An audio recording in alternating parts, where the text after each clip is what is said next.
अमित के सुखी वैवाहिक जीवन में क्यों जहर घोलना चाहती थी अंजलि। दोस्तों, चैनल पर अगर नए हो तो सब्सक्राइब कर लीजिए। करीब 3 साल बाद अंजलि और अमित की मुलाकात शॉपिंग सेंटर में हुई तो दोनों एक दूसरे का हालचाल जानने के लिए एक रेस्तरां में जाकर बैठ गए। ये जानकर कि अमित ने पिछले साल शादी कर ली है, अंजलि उसे छेड़ने से नहीं चूकी। मैं बिना पूछे बता सकती हूँ कि वह नौकरी नहीं करती है। मेरा अंदाजा ठीक है। हाँ, वह घर में रहकर बहुत खुश है, अंजलि, अमित ने मुस्कुराते हुए जवाब दिया। और वह तुमसे लड़ती झगड़ती भी नहीं है ना, अमित? ऐसा अजीब सा सवाल क्यों पूछ रही हो? अमित के होंठों पर फैली मुस्कुराहट अचानक गायब हो गई। तुम्हारी विचारधारा औरत को सदा दबा कर रखने वाली है, यह मैं अच्छी तरह से जानती हूँ, माय डियर अमित। अतीत के हिसाब से तो तुम शायद ठीक कह रही हो, पर अब मैं बदल गया हूँ, अमित ने जवाब दिया। तुम्हारी बात पर मुझे विश्वास नहीं हो रहा है। तब सही बात शिखा से पूछ लेना। कब मिलवा रहे हो शिखा से? जब चाहो हमारे घर आ जाओ।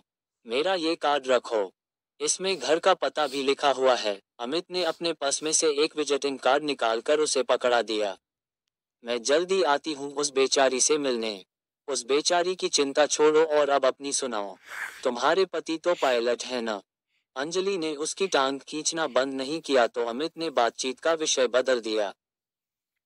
हाँ, ऐसे पायलट हैं जिन्हें हवाई जहाज तो अच्छी तरह से उड़ाना आता है पर घर गृहस्थी चलाने के मामले में बिल्कुल जीरो हैं। अंजलि का स्वर कड़वा हो गया। क्या तुम दोनों की ढंग से पटती नहीं है? अमित की आवाज में सहानुभूति के भाव उभरे। वे अजीब किस्म के इंसान हैं, अमित। मैं पास होती हूँ तो मेरी कद्र नहीं करते। जब मैं नाराज होकर मायके चली आती हूँ तो मुझे वापस बुलाने के लिए खूब गिड़गिड़ाते हैं। तुम्हें अपने दिल की एक बात सच सच बताऊं? हाँ, बताओ। मुझे मनपसंद जीवन साथी नहीं मिला है, अंजलि ने गहरी सांस छोड़ी। मैं तो हमेशा ही कहता था कि तुम्हें मुझसे अच्छा पति कभी नहीं मिलेगा पर तुमने तब मेरी सुनी नहीं। माहौल को हल्का करने के इरादे से अमित ने मजाक किया। मैं भी मानती हूँ कि वह गलती तो मुझसे हो गई। जवाब में अंजलि भी मुस्कुरा उठी। पर तुम्हारी गलती के कारण मेरा तो बड़ा फायदा हो गया। वह कैसे? मुझे शिखा मिल गई। वह ऐसा हीरा है जिसने मेरी जिंदगी को खुशहाल बना दिया है। तुमसे शादी हो जाती तो आपस में लड़ते झगड़ते ही जिंदगी गुजरती। अमित जोर से हंस पड़ा। अमित की हंसी में अंजलि को अपना अपमान नजर आया। उसे लगा कि शिखा की यूं तारीफ करके वह उसकी खिल्ली उड़ा रहा है। उसने मुंह बनाते हुए जवाब दिया, मैं जब शिखा से मिलूंगी तभी इस बात का पता लगेगा कि वह कितनी खुश है तुम्हारे साथ। अपने मुंह में मिट्ठू बनना तो आसान होता है। मैं इतना अच्छा पति हूं कि मेरी तारीफ करते करते उसका गला सूख जाएगा। अमित ने ठहाका लगाया तो वह अंजलि को जहर लगने लगा। जलन और अपमान की वजह से अंजलि ज्यादा देर उसके साथ नहीं बैठी। जरूरी काम का बहाना बना उसने कॉफी पीते ही विदा ले ली। अमित जैसे गुस्सैल और शक्की इंसान के साथ कोई लड़की खुश रह ही नहीं सकती। उससे शादी न करने का मेरा फैसला गलत नहीं था। ऐसे विचारों में उलझी अंजलि से ज्यादा इंतजार नहीं हुआ और 2 दिन बाद ही उसने शिखा से उसके घर फोन कर बात की। उसने शिखा से कहा, तुम मुझे जानती नहीं हो शिखा, मैं अमित के कॉलेज की फ्रेंड अंजलि बोल रही हूँ। मुझे परसों ही बताया है अमित ने आपके बारे में। क्या आप आज हमारे यहाँ आ रही हो? शिखा का उत्साहित स्वर अंजलि को अजीब सा लगा। तुम्हारे घर तो मैं अपने पति के साथ किसी दिन आऊंगी, लेकिन आज अगर संभव हो तो तुम मेरे साथ कॉफी पीने किसी पास के रेस्तरां में आ जाओ। इस वक्त तो मेरा निकलना जरा। अंजलि ने उसे टोकते हुए कहा, मैं तुमसे कुछ ऐसी बातें करना चाहती हूँ जो तुम्हारे फायदे की साबित होंगी।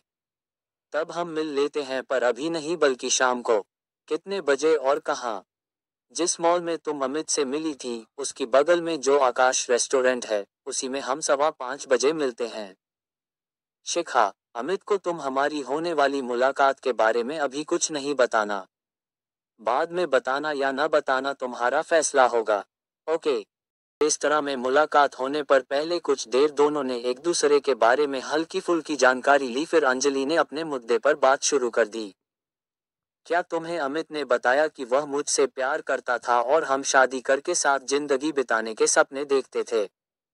नहीं, ये तो कभी नहीं बताया। शिखा बड़े ध्यान से उसके चेहरे के हाव भाव को पढ़ रही थी। तब तो ये भी मुझे ही बताना पड़ेगा कि हमारे अलगाव का क्या कारण था। बताइए। शिखा, कॉलेज में हम दोनों सदा साथ साथ रहते थे, इसलिए हमारे बीच प्यार का रिश्ता बहुत मजबूत बना रहा। फिर मैंने ऑफिस जाना शुरू किया तो परिस्थितियां बदली और उनके साथ बदल गया अमित का व्यवहार। किस तरह का बदलाव आया उनके व्यवहार में? वह बहुत ज्यादा शक्की आदमी है। क्या तुम मेरे इस कथन से सहमत हो? ये तो तुमने बिल्कुल ठीक कहा। शिखा हौले से मुस्कुरा उठी। तब तुम समझ सकती हो कि किसी भी युवक से जरा सा खुलकर हंसने बोलने पर अमित मुझसे कितना झगड़ता होगा। तुम्हें भी उसकी इस आदत के कारण मानसिक यातनाएं झेलनी पड़ी होंगी। थोड़ी सी शुरू शुरू में शिखा की मुस्कुराहट और गहरी हो गई। और अब सब ठीक है। यानी अपने स्वाभिमान को मारकर वह रात दिन के झगड़ों से तंग आकर तुमने घुट घुट कर जीना सीख लिया है। ऐसा कुछ नहीं है। हमारे बीच झगड़े नहीं होते हैं। तुम मुझसे कुछ भी छिपाओ मत, क्योंकि मैं तुम्हें अमित के हाथों प्रताड़ित होने से बचने की तरकीब बता सकती हूँ। अपने एक शब्द पर अंजलि ने बहुत जोर दिया। तो जल्दी बताए ना। शिखा किसी छोटी बच्ची की तरह खुश हो उठी। शिखा की दिलचस्पी देखकर अंजलि ने जोशीले अंदाज में बोलना शुरू किया। मुझे उसने अपने शक्की स्वभाव के कारण जब बहुत ज्यादा तंग करना शुरू किया तो मैं चुप रहने के बजाय उसके साथ झगड़ा करने के साथ साथ बोलचाल भी बंद कर देती थी। तब वह एकदम से सही राह पर आ जाता था। तुम भी उसके गुस्से से डर कर दबना बंद कर दो। वह ख्वाह शक करे तो अपने को अकारण अपराध बोध का शिकार मत बनाया करो। अमित को सही राह पर रखने का तरीका यही है कि जब वह तुम्हें नाजायज तरीके से दबाने की कोशिश करे तो तुम पूरी ताकत से उसके साथ भिड़ जाओ। देखना, वह एकदम से सही राह पर आ जाएगा। कुछ देर खामोश रहकर शिखा सोच विचार में खोई रही और फिर पूछा, तुमने यही रास्ता अपनाया था और वे इससे सही राह पर आ भी जाते थे, तो फिर तुमने उनके साथ शादी क्यों नहीं की? मैं बार बार होने वाले झगड़ों से तंग आ गई थी। मुझे जब ये लगने लगा कि यह आदमी कभी नहीं सुधरेगा, तो मैंने हमेशा के लिए अलग होने का फैसला कर लिया था। अच्छा, ये बताओ कि क्या तुम अपनी विवाहित जिंदगी में खुश और सुखी हो? शादी के झंझटों में फंस कर कौन बहुत खुश और सुखी रह सकता है? आपके पति पायलट हैं ना? हाँ। उनकी पगार 2-3 लाख रुपए तो होगी। ये सवाल क्यों पूछ रही हो? अमित अभी हर महीने 40,000 रुपए कमाने तक पहुंचे हैं।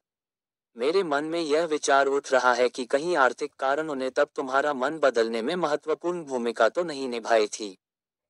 मैं तुम्हारी सहायता करने आई हूं, न कि अमित से शादी न करने के कारणों का खुलासा करने। अंजलि एकदम से चिढ़ उठी। लेकिन मुझे तुम्हारी किसी भी सहायता की जरूरत नहीं है। व्यक्तिगत स्वतंत्रता के नाम पर अपने जीवन साथी से झगड़ने का तुम्हारा सुझाव मुझे बिल्कुल बचकाना लगा। अमित जैसे हैं, अच्छे हैं और मैं उनके साथ बहुत खुश हूँ। शिखा ने अपने ऊपर से नियंत्रण नहीं खोया और शांत बनी रही। तुम इस झूठ के साथ जीना चाहती हो तो तुम्हारी मर्जी, अंजलि नाराज होकर बोली। शिखा ने अपने मोबाइल में समय देखा और बोली, करीब 10 मिनट बाद अमित मुझे लेने यहाँ आ जाएंगे। तब तक हम किसी और विषय पर बात करते हैं।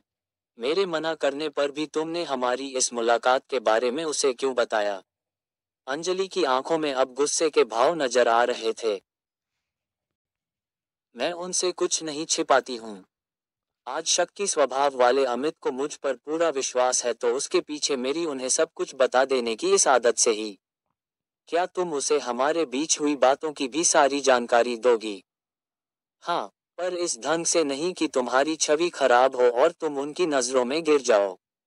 Thank you. मुझे लग रहा है कि मैंने तुम्हारी सहायता करने की पहल करके शायद समझदारी नहीं दिखाई है। मैं चलती हूँ। अंजलि जाने को उठ खड़ी हुई। अमित से नहीं मिलोगी? नहीं। Goodbye. पत्नी को पति का दिल व विश्वास जीतने के लिए अगर पति के सामने झुककर भी जीना पड़े, तो इसमें कोई बुराई नहीं है। अंजलि, मुझे ये लेक्चर क्यों दे रही हो? मैं लेक्चर नहीं दे रही हूँ, पर इंसान को अपनी समझ में आई कोई भी अच्छी बात दूसरों से बांट लेनी चाहिए। अपने पति के साथ तुम हमारे घर जरूर आना। कोशिश करूंगी, रुखाई से जवाब देकर अंजलि तेज कदमों से चल पड़ी। अपनी बातों का जो असर वह शिखा पर देखना चाह रही थी, वह उसे नजर नहीं आया था। शक कि अमित को उसने कभी यही सोचकर रिजेक्ट कर दिया था कि वह अच्छा पति साबित नहीं होगा। शिखा उसके साथ शादी करके सुखी और संतुष्ट है, ये बात उसे हजम नहीं हो रही थी। उसके साथ अपनी तुलना कर रही अंजलि के मन में खींच व गुस्से के भाव पल पल बढ़ते ही जा रहे थे। दोस्तों, वीडियो को लाइक और चैनल को सब्सक्राइब जरूर कर लीजिए। धन्यवाद।